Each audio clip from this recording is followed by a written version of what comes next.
vamos entrar neste conceito de remanescente. Você sabe que dentre toda aquela geração de pessoas, Noé, sua esposa, seus filhos e suas noras foram um remanescente, foram um restante.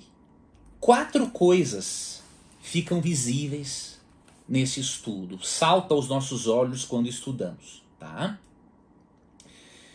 Olha o que diz primeiro Gênesis 7:23. Grave na sua mente essa palavra remanescente, que quer dizer restante, resto, o que sobrou, tá?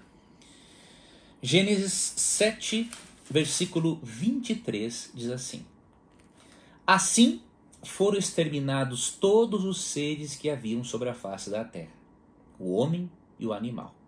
Os répteis e as aves dos céus foram extintos da terra. Ficou somente Noé e os que com ele estavam na arca. Aqui, pela primeira vez, nós encontramos na Bíblia um conceito que é repetido algumas vezes, viu? O conceito de remanescente. Se você estudar a Bíblia, você vai ver uma coisa interessante, que em todo o período da história, Deus teve um grupo menor, um remanescente, fiel a ele em relação a um grupo maior. Tá? Então, por exemplo, certa vez Deus falou, não é? Se eu não me engano, para Elias, que haviam ainda 7.000 pessoas que não haviam dobrado os seus joelhos a Baal.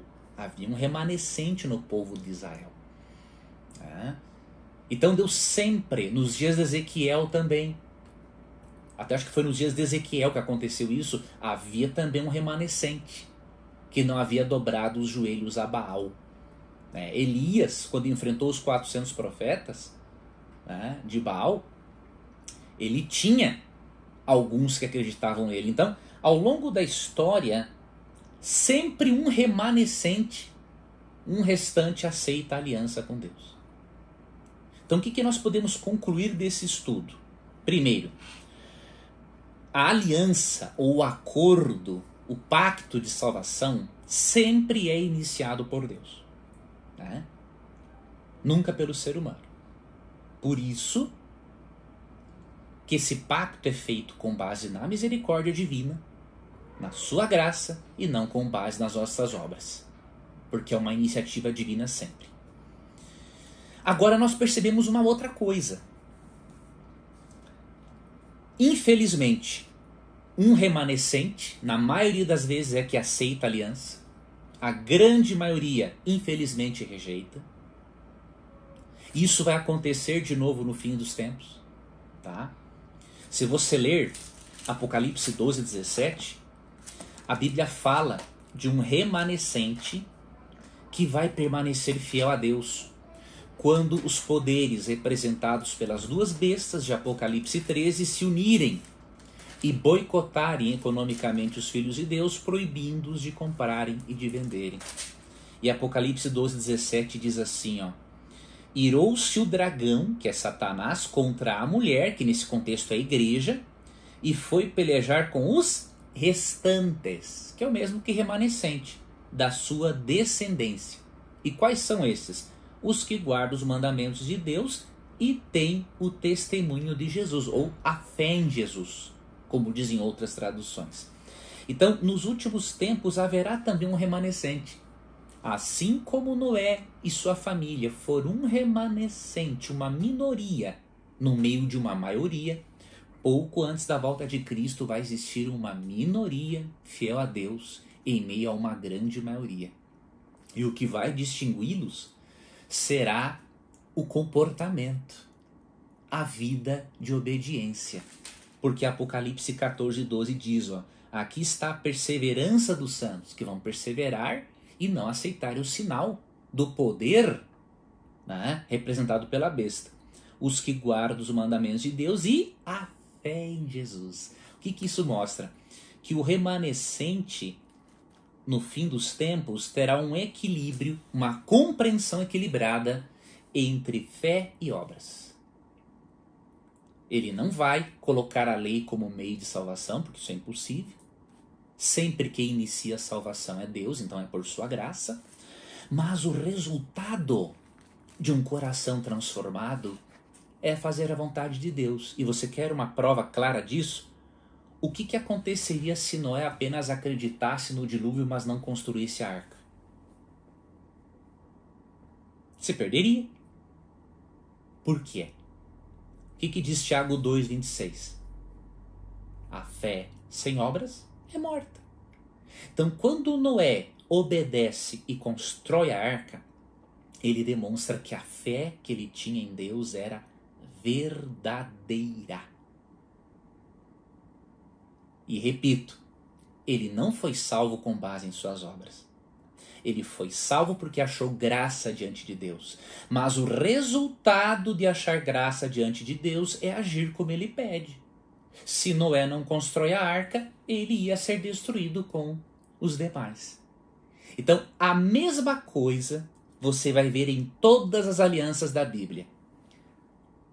Iniciativa de Deus, graça de Deus, mas o resultado é obedecer ao Senhor. Não uma obediência legalista, mas uma obediência que é fruto da santificação que é efetuada pelo Espírito Santo no coração do crente. Vamos ler agora Gênesis 9, versos 12 e 13, para vermos algo mais desta aliança, esse pacto de salvação que Deus fez com Noé. Versos 11 e 12. Depois que eles saíram, da arca, depois que passou o dilúvio, todos foram destruídos, estabeleço a minha aliança convosco. Não será mais destruída toda a carne por causa do dilúvio, nem mais haverá dilúvio para destruir a terra. Disse Deus: este é o sinal da minha aliança que faço entre mim e vós, e entre todos os seres viventes que estão convosco, para perpétuas gerações. Porei nas nuvens o meu arco. Será por sinal da aliança entre mim e a terra. Verso 14.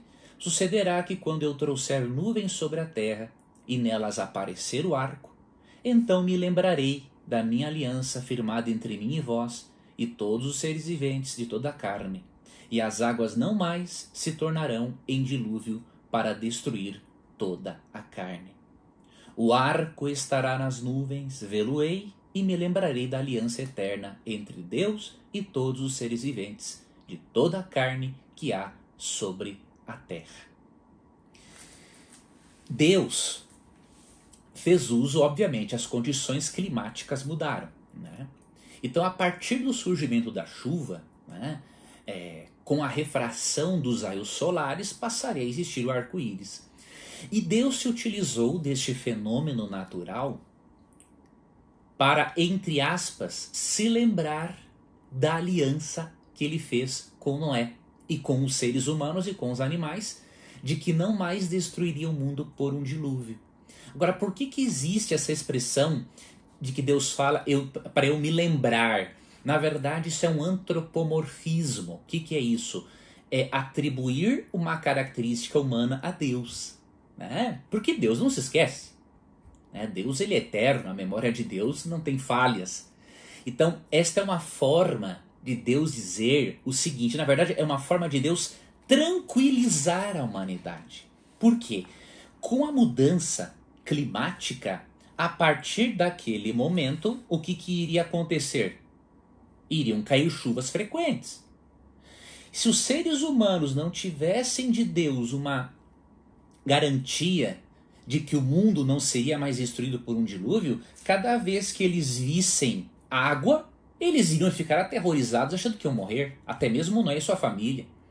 Então Deus usa do arco-íris, na verdade, para lembrar a eles de que ele nunca mais destruiria a terra através de um dilúvio. Mas através do arco-íris Deus mostra duas coisas. Deus mostra que ele é justiça, porque ele destruiu o mundo antediluviano, mas mostra também que Deus é amor, porque ele salvou um restante, um remanescente, uma parcela de pessoas para repovoar a terra.